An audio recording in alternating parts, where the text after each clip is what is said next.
Sejam bem-vindos ao programa Estudo na Palavra, uma explanação de estudos bíblicos tendo como foco a cruz de Cristo.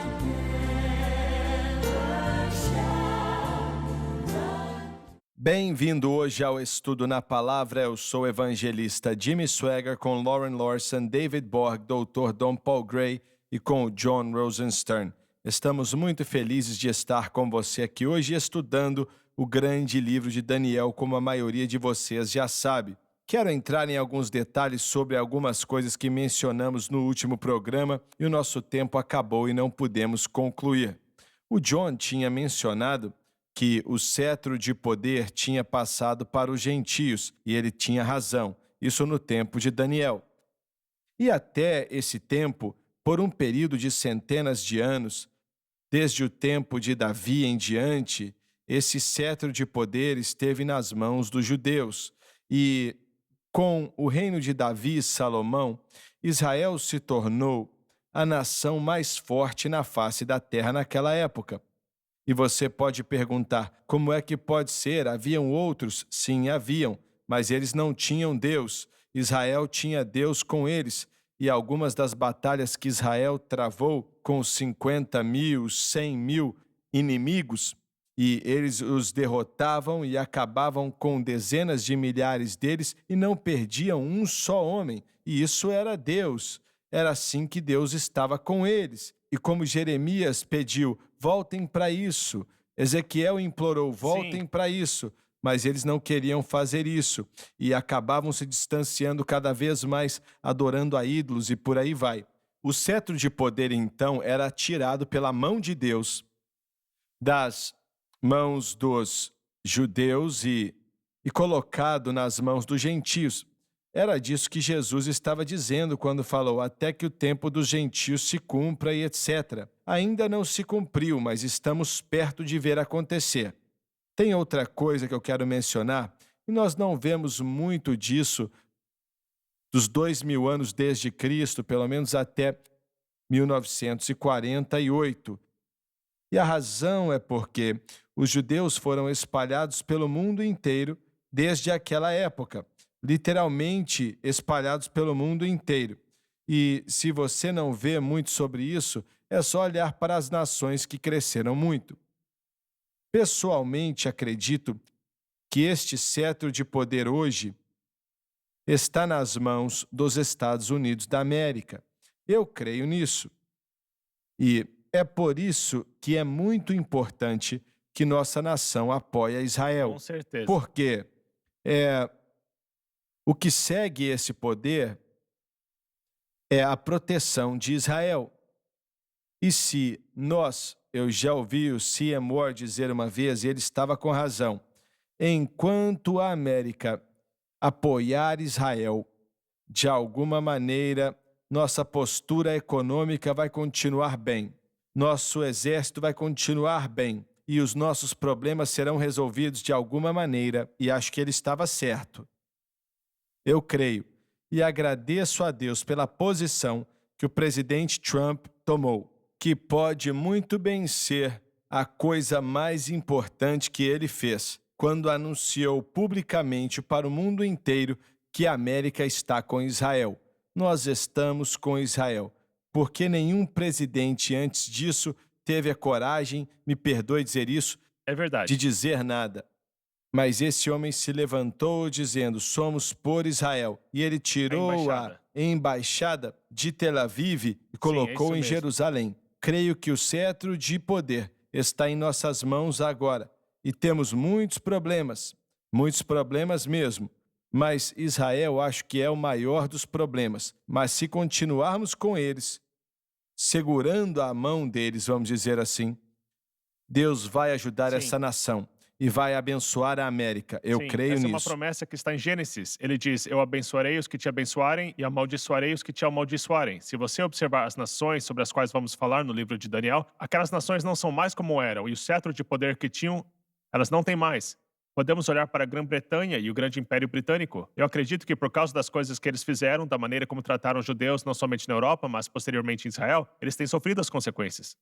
Eu não duvido disso, não. Olha, até então Israel estava espalhada pelo mundo inteiro, mas a Segunda Guerra Mundial os uniu Sim, por causa é do verdade. terrível Holocausto.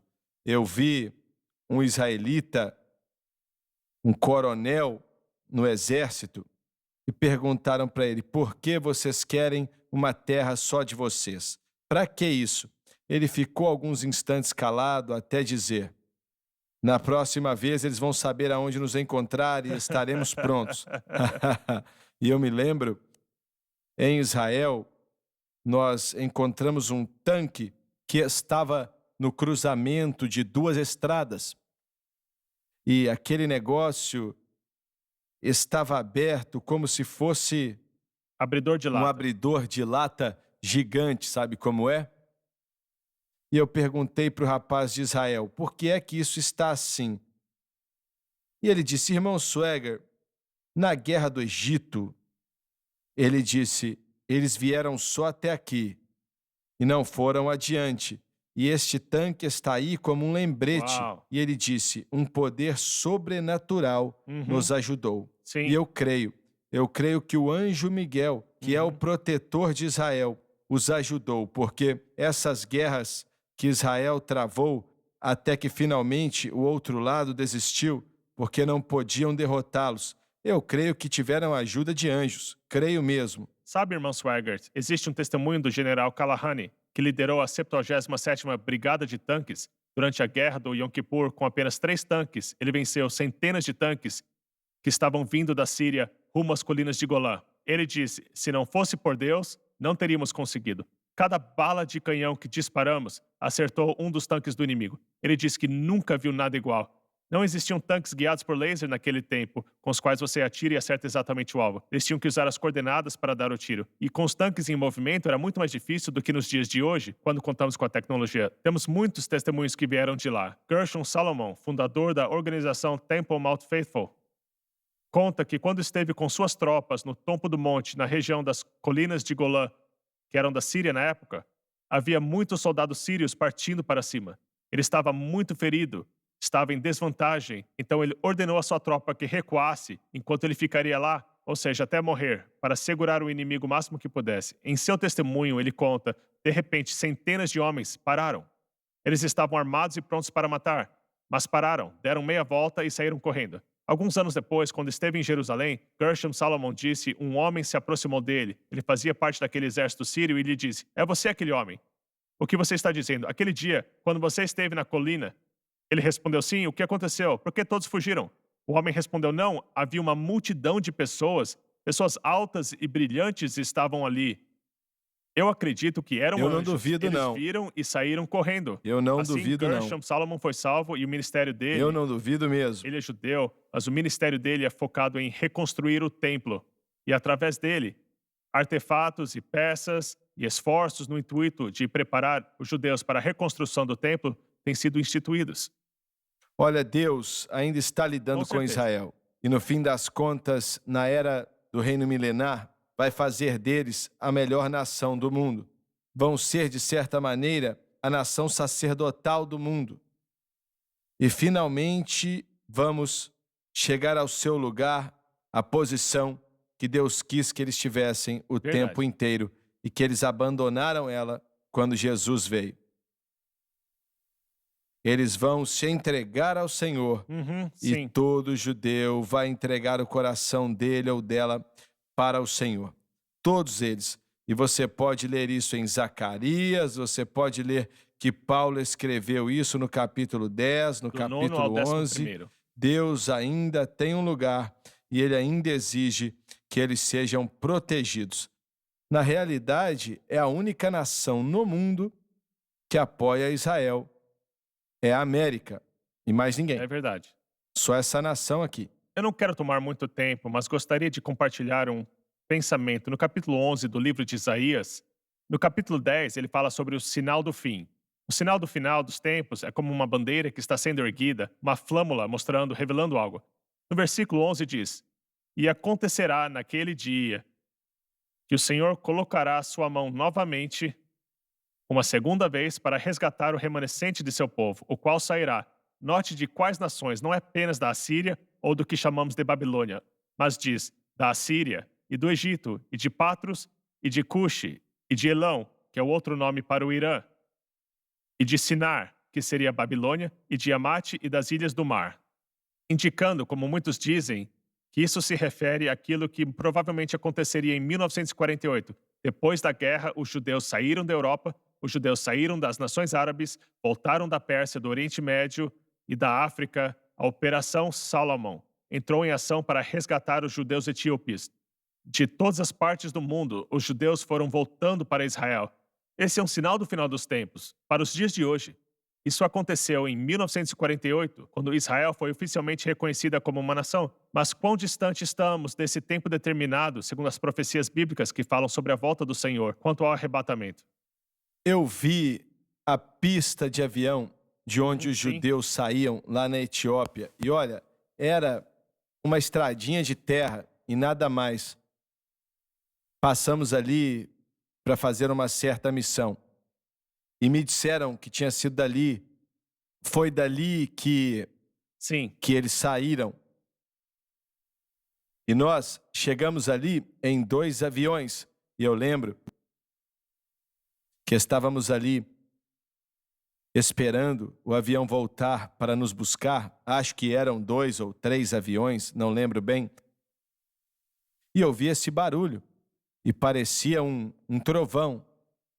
E era um avião com 2 turbinas grandes, não lembro bem o modelo, mas ele passou assim, em cima das árvores, muito baixo. Passou em cima da nossa cabeça, virou e depois acabou pousando até que uma menina saiu, que estava pilotando o avião.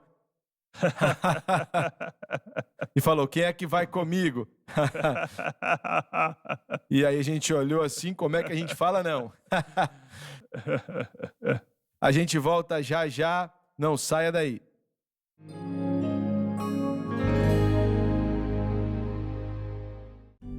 Todo crente deveria estudar a palavra de Deus. Dirigido por Deus e com muita sabedoria, o irmão Swaggart reuniu esses comentários bíblicos para ajudar os crentes. Os comentários da Bíblia, elaborados por Jimmy Swaggart, podem ser considerados um dicionário bíblico, uma enciclopédia bíblica. Com esses recursos, você terá a oportunidade de se aprimorar. Para fazer o seu pedido, ligue ou visite o site.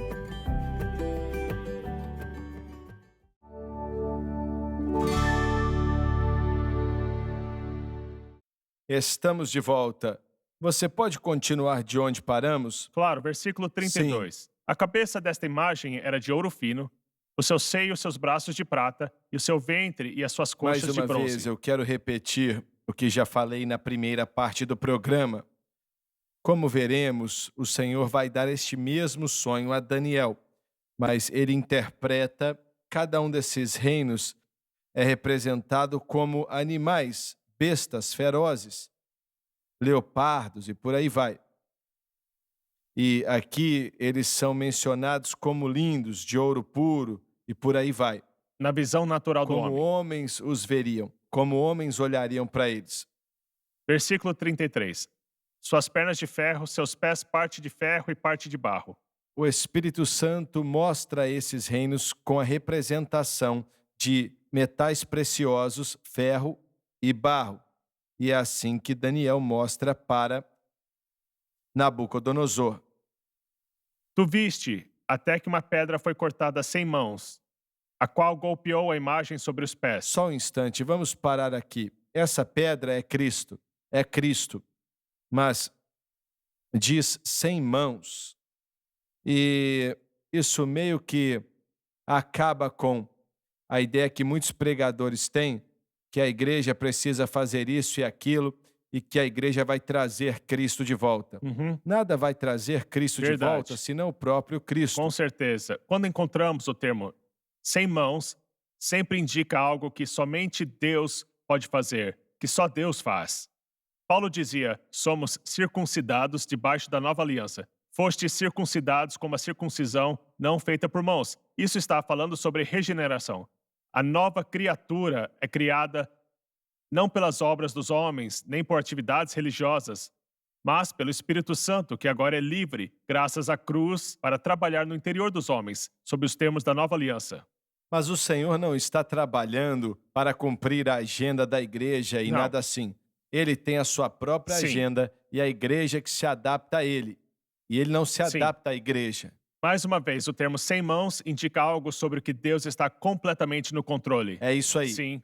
É Vamos isso aí. analisar isso mais um pouco, porque aquilo que havia se tornado popular, não sei se é tão popular quanto foi, mas ainda é popular, é a teologia do domínio. A ideia de que a igreja teria que sair pelo mundo e subjugar as diversas esferas de influência do universo. Por exemplo, a mídia, a imprensa. Tem até uma universidade que ensina sobre as 7 montanhas, as quais a igreja tem que controlar e tem que influenciar, a fim de levar o mundo a um lugar onde então Cristo poderia voltar. Há 20 anos atrás, John, eu vi a igreja proclamar exatamente o que você está falando. O fato de que vamos dominar esse mundo através de meios Verdade. políticos, que vamos nomear e eleger homens e mulheres bons para cargos públicos, e nada na Bíblia fala disso. Zero, nada. Não vemos nem indicação disso. E olha, eu sabia que aquilo não vinha de Deus, mas o dinheiro, naquela época, ia para essa tolice. E enquanto esse povo dizia, vamos dominar o mundo e aí o Senhor vai voltar. Isso é interessante. Vou dar alguns dados, porque estão frescos na minha memória. Quando observamos a imprensa, eles fizeram uma pesquisa com 600 jornais bem conhecidos em nosso país e outros meios de comunicação e determinaram como eles votaram. E para isso eles voltaram a 1964. De acordo com as estimativas, entre 84% e 91% desses indivíduos que trabalham nesses jornais e meios de comunicação, televisão, votaram nos democratas. E votaram a favor de políticas que nós chamamos de políticas não conservadoras. Então, se essa teologia do domínio for verdade, a igreja tem feito um péssimo serviço no que diz respeito a influenciar e ao modo como as coisas estão sendo relatadas. Estou apenas dando uma cutucada para mostrar como somos tolos em achar que eles podem fazer alguma coisa. Veja bem, nos meus estudos tenho aprendido como Agostinho introduziu fortemente suas ideias. E para isso nós voltamos ao século V, quando ele escreveu um livro chamado Cidade de Deus. Nesse livro, ele estabeleceu o alicerce para aquilo que seria o que chamamos de doutrina pós-milenismo. Mais tarde, você lê que até Augusto II, o Forte, adotou isso. E isso faria parte dos calvinistas no início do século XIX.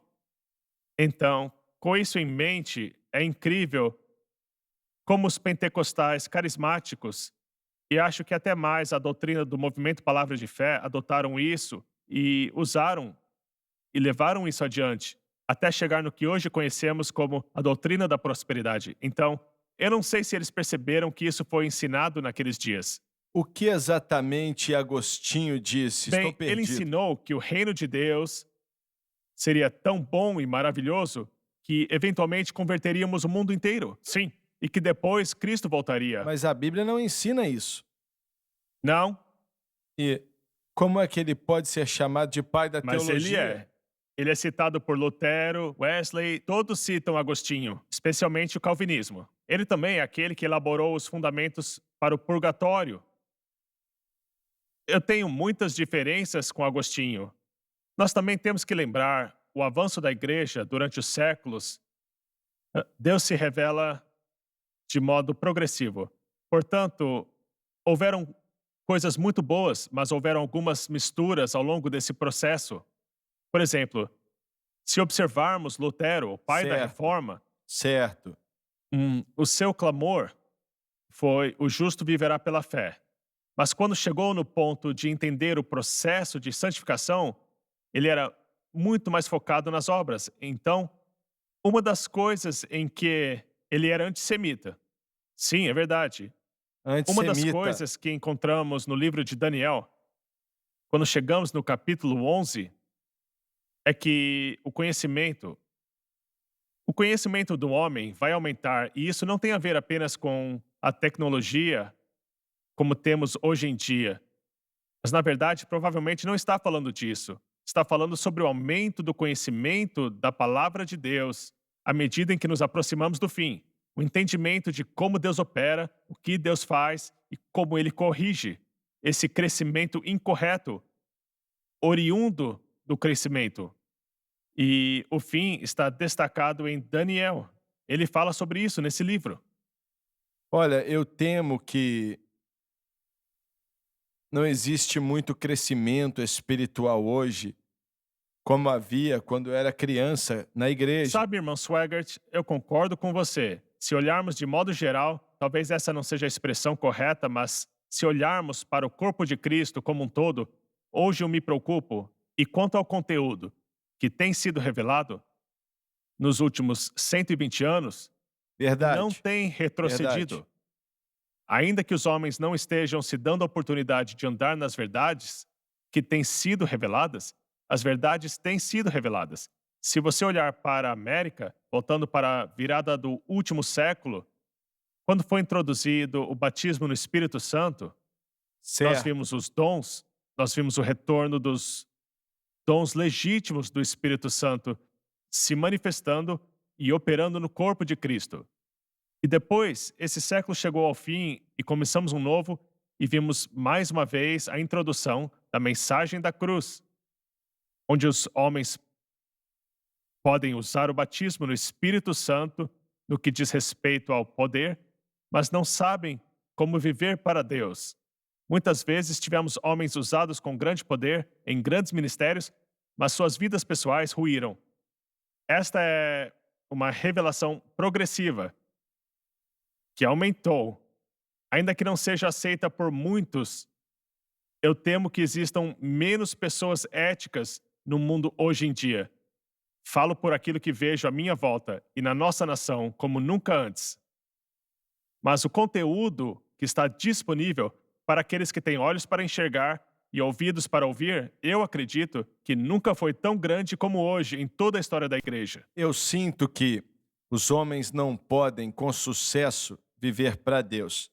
Você pode viver para Deus, ser salvo, ser batizado com o Espírito Santo e ser usado por Deus, usado de maneira poderosa. E ainda assim não entender a mensagem da cruz. Mas você não pode ser vitorioso sem entender a mensagem da cruz. E eu acredito que a mensagem da cruz, que é simplesmente o crente aprender o que Cristo realizou por ele e colocar sua fé exclusivamente naquilo que Cristo realizou, isso gera a disponibilidade de um poder ainda maior, relacionado aos dons, funções, operações do Espírito. Eu acho que podemos dizer que o cerne da espiritualidade é a mensagem da cruz. Ela foi adicionada. E por que Deus a adicionou novamente por último? Eu não sei, mas foi assim. E eu concordo com você, mas 50 anos atrás, essa mensagem não era pregada. Veja bem, temos que voltar até o ano de 1911, 1912. Eu acho que foi o Charles Durham, de Chicago, que começou a pregar a obra completa de Cristo como meio de uma santificação progressiva. E isso dividiu os primeiros movimentos pentecostais daqueles dias entre os wesleyanos e as Assembleias de Deus, que foram formadas fora disso. E A Igreja de baseado... Deus também apareceu nessa época. Bem, a Igreja de Cristo foi por outro caminho. Bem, eles já existiam, correto, há uns 15 anos. Sim.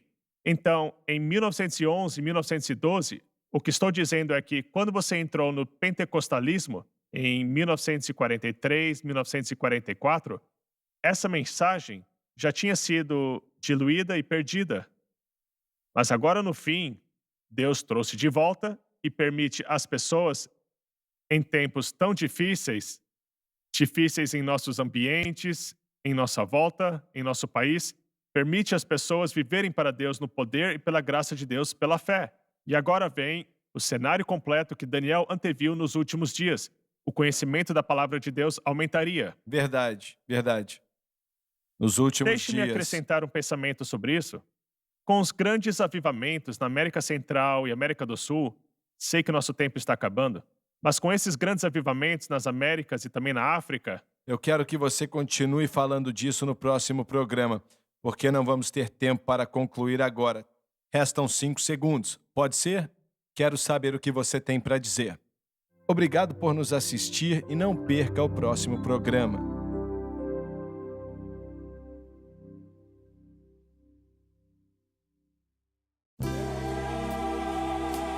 Obrigada por assistir o programa de hoje, um estudo na palavra. Assista os programas arquivados online no site sunlifetv.com.